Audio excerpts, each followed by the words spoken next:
कुछ चीज़ें पैसों से नहीं मिलती और मुझे उन्हीं चीज़ों का शौक़ है। तो हेलो फ्रेंड्स, जय सिया राम। ये कहानी एक व्यापारी और एक गरीब व्यक्ति की है। तो फिर चलिए आगे बढ़ते हैं और आते हैं कहानी पर। एक दिन एक अमीर व्यापारी किसी काम से एक गांव में जा रहा था। बारिश का मौसम था, झमाझम बारिश हो रही थी और रास्ते में जगह जगह गड्ढों में पानी भरा हुआ था। अचानक रास्ते में गाड़ी खराब हो गई। व्यापारी के साथ कोई और नहीं था। उसने गाड़ी सड़क के किनारे खड़ी कर दी और किसी वाहन का इंतजार करने लगा, लेकिन घनघोर बारिश और तूफान की वजह से सड़क सुनसान था। शाम ढलने लगी तो व्यापारी को चिंता सताने लगी। अचानक उसने देखा कि एक गरीब व्यक्ति साइकिल से गुजर रहा है। सड़क किनारे अपनी गाड़ी में बैठे बैठे उसने साइकिल सवार को आवाज़ देकर रोका और पूछा कि कहीं कोई गाड़ी का मैकेनिक मिल सकता है क्या। साइकिल सवार ने बताया कि इतनी बारिश में तो दूर दूर तक उसे कोई मैकेनिक नहीं मिलेगा। यह सुनकर व्यापारी और चिंतित हो उठा। तब साइकिल सवार ने बड़ी विनम्रता से कहा, भाई साहब, अगर आप चाहें तो पास ही बने भगवान के घर में आज रात विश्राम कर सकते हैं। वहां आपको रहने की सारी सुविधाएं मिलेंगी। व्यापारी राजी हो गया।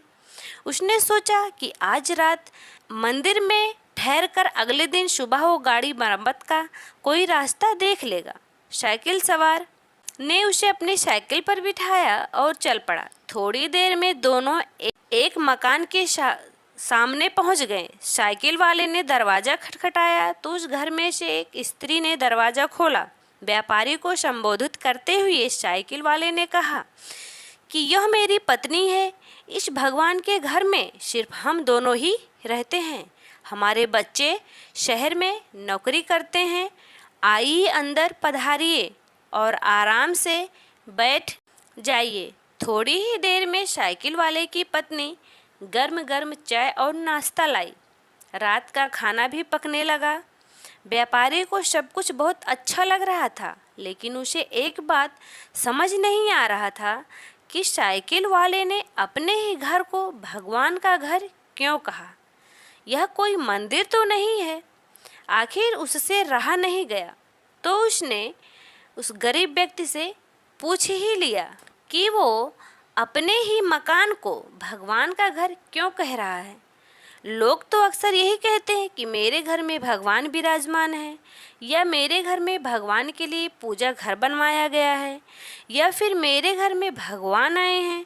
यह सुनकर साइकिल वाले व्यक्ति ने कहा, हाँ, आपने ठीक कहा।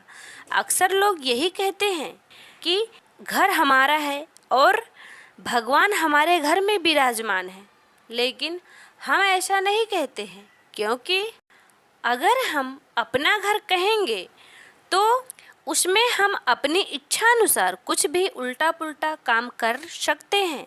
लेकिन अगर हमने भगवान का घर कहा तो हम वहाँ कोई गलत अनाचार वाले काम बिल्कुल नहीं कर सकते और हमेशा उन्हीं सद्विचारों में रहते हैं जैसे हम सब मंदिर के अंदर होते हैं।